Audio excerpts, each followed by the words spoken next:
입니다. 설교하기 전에 가슴이 뭉클해져 오네요. 감사합니다. 하나님 우리 아버지와 주 예수 그리스도로부터 오는 은혜와 평강이 오늘 주일 공동 예배에 참석하신 팔복교회 성도님들 위에 함께하기를 바랍니다. 오늘은 교회력으로 성령 강림절 후 15째 주일로 마태복음 16장 21절부터 26절까지의 말씀으로 하나님의 은혜를 나누고자 합니다. 우리는 지난주 말씀을 통해서 예수님께서 제자들에게 너희는 나를 누구라고 하느냐라는 질문에 시몬 베드로가 주는 그리스도시며 살아계신 하나님의 아들입니다 라는 위대한 신앙 고백을 한 것에 대해 살펴보았습니다. 또한 예수님께서는 이런 베드로에게 바요나 시몬아 내가 복이 있도다 라고 축복해 주시면서 그에게 베드로 곧 반석이라는 의미의 새 이름과 함께 천국 열쇠를 그에게 허락해 주신 이야기에 대해서도 살펴보았습니다. 그런데 오늘 말씀에서는 위대한 신앙 고백과 함께 천국 열쇠까지 허락받은 베드로가 예수님으로부터 사탄아 내 뒤로 물러가라 너는 나를 넘어지게 하는 자로다 라는 심한 꾸지람을 듣습니다. 방금 전까지 칭찬까지 해주시면서 천국 열쇠까지 허락해 주신 베드로에게 예수님께서는 왜 이런 심한 꾸지람을 하셨을까? 우리 함께 본문을 살펴봅시다. 오늘 말씀인 첫 구절인 21절을 제가 읽어드립니다. 이때로부터 예수 그리스도께서 자기가 예루살렘에 올라가 장로들과 대제사장들과 서기관들에게 많은 고난을 받고 죽임을 당하고 제3일에 살아나야 할 것을 제자들에게 비로소 나타내시니. 성도 여러분, 지금까지 예수님께서는 당신의 죽음에 대해서 제자들에게 한 말씀도 없으셨습니다. 그러나 베드로가 당신 자신이 메시아 곧 그리스도이라는 것을 고백하자 비로소 예수님 자신이 고난을 받고 죽으실 것에 대해 제자들에게 말씀하셨던 겁니다. 이와 같은 사실은 중요한 의미가 있습니다. 예수님 당시 유대인들은 메시아 곧 그리스도에 대한 다양한 믿음을 가지고 있었습니다. 그리고 그분이 오실 것을 유대인들은 기다리고 있었습니다. 그러한 믿음들 중 가장 대표적인 것은 위대한 다윗 왕국을 회복시켜줄 정치적인 그리스도를 기다리는 믿음이었습니다. 특히 당시 유다는 로마 제국의 식민 통치를 받고 있었기에 유대인들은 로마로부터 자신들의 조국인 유다를 해방시켜줄 정치적인 그리스도에 대한 믿음을, 희망을 품고 기다렸던 것입니다. 그것은 제자들도 마찬가지였으며 베드로 또한 이러한 정치적인 메시아를 기다리는 믿음을 가지고 있었던 것입니다. 유대인들, 아니 제자들 또한 이런 정치적인 그리스도에 대한 믿음을 잘 알고 계셨던 예수님께서는 이제 베드로의 신앙 고백이 있자, 즉 예수님의 자신의 정체가 밝혀지자 제자들에게 비로소 예수님 당신은 예루살렘에 올라가 고난당하시고 죽으실 것에 대해 말씀하셨던 겁니다. 다시 말해 예수님 당신은 제자들을 포함한 유대인들이 기다렸던 메시아 곧 그리스도임이 분명하다는 것입니다.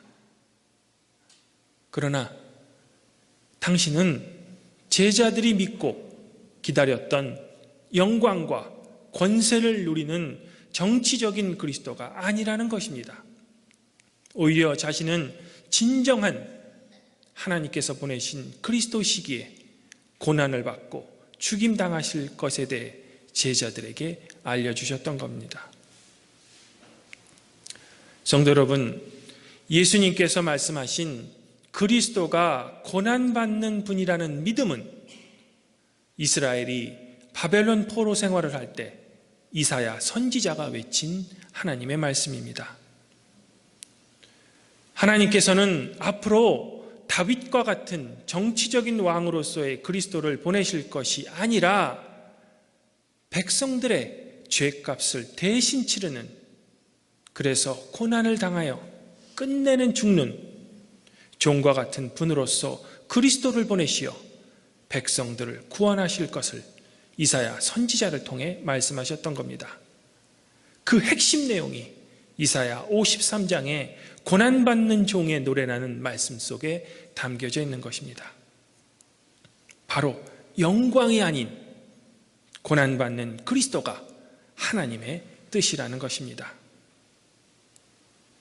그러나 오늘 베드로는 이런 고난받는 종으로서의 그리스도에 대한 믿음이 없었기에 예수님께서 예루살렘에 올라가 고난받고 죽으실 것을 예고하시자 예수님께 결코 그런 일은 있어서는 안 된다고 예수님을 붙잡으며 항변했던 것입니다. 그래서 예수님께서는 이런 베드로를 사탄아, 내 뒤로 물러가라. 내가 하나님의 일을 생각하지 않고 사람의 일을 생각하는도다 라고 꾸짖으셨던 것입니다. 그리고 베드로를 질책하신 예수님은 이제 다른 제자들에게 이렇게 말씀하고 계십니다. 누구든지 나를 따라오려거든 자기를 부인하고 자기 십자가를 지고 나를 따를 것이니라. 성도 여러분, 예수님의 이 말씀 속에서 자기를 부인한다는 의미는 어떤 의미일까요? 어떤 성도님들은 예수님의 이 말을 모든 육의 욕망을 억제하라는 말로 이해합니다. 그래서인지 영어 성경 중에 리빙 바이블에는 오늘 말씀인 자기를 부인하라는 명령을 너는 너 자신의 욕망을 제쳐두어야 한다라고 번역했습니다. 그러나 자기를 부인하라는 예수님의 이 명령은 이런 금욕주의를 말하는 것이 아닙니다. 즉 인간의 육적인 일들을 억제하고 그저 목적 없는 경건한 생활 태도만을 추구하라는 것이 아닙니다. 또한 예수님의 이 명령은 결코 자신의 개성이나 인격을 버리라는 것도 아닙니다. 우리들의 개성과 인격은 하나님께서 주신 귀한 선물입니다. 즉 자기 부인은 개인성의 부인이 결코 아닙니다. 또한 전체를 위해 개인을 희생하라는 의미도 결코 아닙니다. 예수님께서 말씀하신 자기를 부인하라는 것은 나의 뜻과 하나님의 뜻이 서로 대치될 때 나의 뜻을 버리고 하나님의 뜻을 따르라는 의미인 것입니다. 그러하기에 예수님께서는 주기도문에서 뜻이 하늘에서 이루어진 것 같이 땅에서도 이루어지라고 우리에게 기도하라고 말씀하신 것입니다. 먼저 하나님의 뜻이 이루어져야 땅에서도 이루어지기 때문입니다. 이처럼 자기를 부인하는 것, 즉 나의 뜻보다는 하나님의 뜻을 먼저 생각하고 그 길을 따르는 것이 예수님의 제자가 되는 첫 번째 길이라는 것입니다. 이런 뜻으로 예수님은 누구든지 나를 따라오려거든 자기를 부인하고 자기 십자가를 지고 나를 따르라고 말씀하셨던 것입니다. 그리고 예수님을 따르는 그 길의 종착역이 바로 부활이라는 것입니다. 그러하기에 예수님께서는 누구든지 제 목숨을 구원하고자 하면 잃을 것이요 누구든지 나를 위하여 제 목숨을 잃으면 찾을 것이라고 말씀하셨던 겁니다. 즉 사람의 일을 위해 그것을 쫓기 위해 자기 목숨을 걸면 잃을 것이지만 하나님의 일을 위해 목숨을 걸면 그 목숨을 다시 찾는다는 것입니다. 성도 여러분, 사실 예수님께서 사탄아 물러가라 라고 하신 말씀은 베드로에게만 하셨던 말씀이 아닙니다. 이 말씀은 예수님의 공생의 시작 전에 광야에서 사탄에게 시험 받았을 때 사탄에게도 하셨던 말씀입니다. 바로 예수님의 세 번째 시험에서 마귀가 예수님을 높은 산으로 데려간 후에 천하만국과 그 영광을 보여주며 사탄인 자신에게 엎드려 경배하면 이 모든 것을 주겠다고 했습니다. 그러자 예수님께서는 사탄아 물러가라, 기록되었을 때 주 너의 하나님을 경배하고 다만 그를 섬기라 하였느니라는 이 말로 사탄을 물리친 것입니다. 베드로가 예수님을 붙잡고 항변했던 이유와 사탄이 예수님께 요구했던 것은 모두 하나님의 뜻을 따르지 말라는 것입니다. 즉 위대한 신앙 고백을 한 베드로에게 예수님께서 사탄아 내 뒤로 물러가라라고 말씀하셨던 이유는 베드로가 하나님의 뜻보다 사람의 뜻을 먼저 내세웠기 때문입니다.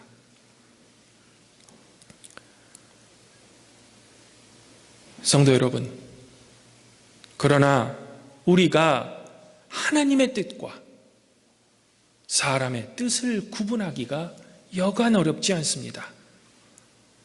오늘 말씀 속의 베드로의 이 충절은 사람의 입장에서 보면 칭찬할 만한 행동입니다. 3년 동안을 따라다녔으며 선생이신 예수님께서 이제 고난을 받고 돌아가신다고 하는데 도대체 어떤 제자가 선생님 그렇게 하시는 게 당연합니다 라고 말할 제자가 어디 있단 말입니까? 그만큼 베드로는 예수님을 사랑했으며 그의 행동은 인간적인 면에서는 아주 훌륭한 일이었던 것입니다. 그러나 결론적으로는 베드로의 이 충절은 하나님의 뜻에 반대되는 행동이었던 것입니다. 그렇다면 도대체 우리는 어떻게 해야 하나님의 뜻과 사람의 뜻을 구분할 수 있을까? 사실 이것을 구분하기란 여간 힘든 것이 아닙니다. 사람이 어떻게 우리의 지혜로 하나님의 뜻을 구별할 수 있을까? 어쩌면 이것은 불가능한 것일 수도 있습니다. 목회자인 저도 어떤 것이 하나님의 일이고 어떤 것이 사람의 일인지 명확하게 구분해서 성도님들에게 이것이 하나님의 일입니다 라고 제가 감히 선언할 수 없는 것입니다. 그러나 오늘 사도서관문인 로마서 12장 1절부터 8절에서 우리는 하나님의 뜻과 인간의 뜻을 구분하는 것에 대한 실천적인 힌트를 얻을 수 있습니다. 로마서 12장 1절부터 8절을 제가 다시 읽어드리겠습니다. 너희는 이 세대를 본받지 말고 오직 마음을 새롭게 함으로 변화를 받아 하나님의 선하시고 기뻐하시고 온전한 뜻이 무엇인지 분별하도록 하라. 내게 주신 은혜로 말미암아 너희 각 사람에게 말하노니 마땅히 생각할 그 이상의 생각을 품지 말고 오직 하나님께서 각 사람에게 나누어 주신 믿음의 분량대로 지혜롭게 생각하라. 즉 사도 바울에 따르면 하나님의 일을 우리가 분별하기 위해서는 우리 성도님들은 마음을 새롭게 하라는 것입니다. 그리고 욕심을 내지 말고 하나님의 은혜로 각자에게 나누어 주신 믿음의 분량대로 지혜롭게 생각하라는 것입니다. 그리고 그 믿음의 분량이란 성도 여러분 모두 각자가 다 다르다는 것입니다. 어떤 성도님들은 섬기는 일로, 또 어떤 성도님들은 가르치는 일로, 그리고 또 어떤 성도님들은 위로하는 일로 그 믿음의 분량대로 하라는 것입니다. 그러나 은사는 여러분들이 여러분들의 의지로 선택한 것이 아닙니다. 하나님께서 여러분들을 향해 일방적으로 주신 선물인 것입니다. 그리고 이러한 은사들은 기능은 다 다르지만 결코 우열은 없으며 모두 그리스도의 몸인 교회에 다 필요한 기능이라는 것입니다.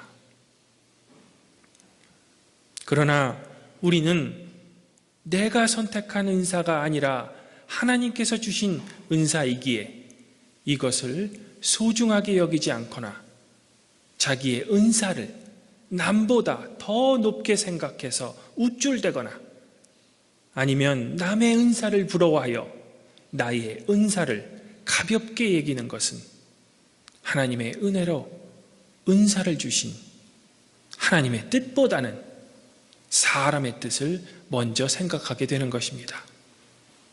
바로 하나님께서 여러분들에게 하나님의 은혜로 여러분들에게 주신 선물인 은사가 바로 여러분들이 져야 할 십자가인 것입니다.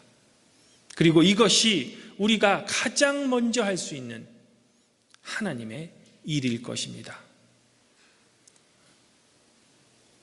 성도 여러분, 그러나 하나님께서 주신 은사가 때로는 세상을 살아나가는데 고통일 수도 있다는 것입니다.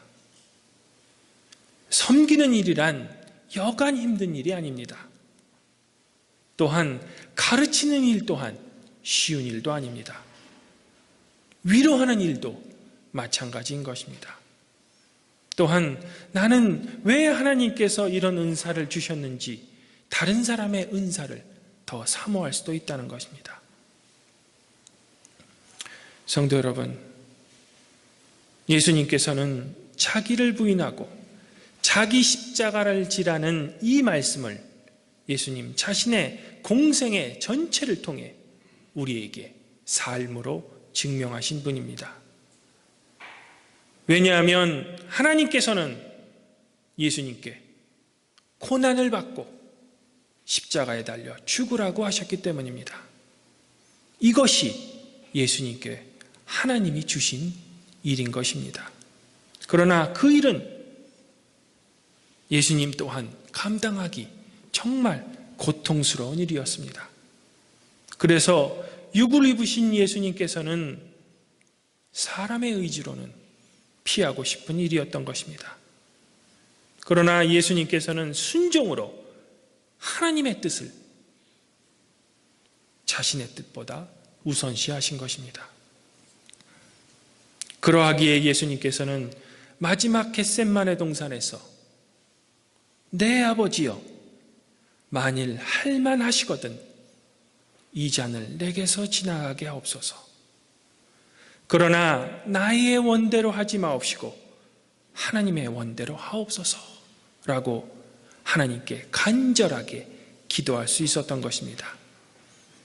만일 예수님께서 하나님께 순종하지 않으셨다면 예수님의 부활 또한 없었을 것입니다. 이것이 바로 예수님께서 말씀하신 나를 위하여 제 목숨을 잃으면 찾으리라는 의미인 것입니다. 주님 안에서 한 세례를 받은 팔복교회 성도 여러분, 성도 여러분들이 하나님의 일보다 여러분들의 일을 먼저 생각한다면 여러분들을 향해 예수님께서는 사탄아 물러가라 라고 여러분들을 꾸짖으실 것입니다. 그러면서 너 자신보다 하나님의 일을 더 생각하고 너의 십자가를 져라. 그것이 나의 제자됨의 첫 번째이다 라고 여러분들을 가르쳐 주실 것입니다. 아무쪼록 우리 팔복교회 성도님들은 사람의 일보다 하나님의 일을 먼저 생각하셔서 자기 십자가를 지시는 여러분들의 삶을 통해 예수님의 제자됨을 증명하셔야 할 것입니다. 그리고 그것은 하나님께서 여러분들에게 주신 은사를 땅에 묻지 않고 소중하게 사용하는 것부터 시작할 것입니다. 자기를 부인하고 자기 십자가를 지시는 우리 팔복교회 성도님들에게 하나님께서는 하나님의 말씀을 전했던 예레미야에게 하신 말씀을 바로 여러분들에게도 말씀해 주실 것입니다. 너를 이 백성 앞에 견고한 놋성벽이 되게 하리니 그들이 너를 칠지라도 이기지 못할 것은 내가 너와 함께하여 너를 구하여 건짐이라. 내가 너를 악한 자의 손에서 건지며 무서운 자의 손에서 구원하리라. 하나님의 일을 사람의 일보다 먼저 생각했던 예레미야와 함께 하셨던 그 하나님께서 하나님의 길을 걷는 성도 여러분들과 함께 해주시며 성도 여러분들을 모든 악에서 구원해 주실 것입니다. 그리하면 모든 지각에 뛰어나신 하나님의 평강이 그리스도 예수 안에서 성도 여러분들의 마음과 생각을 지키실 것입니다.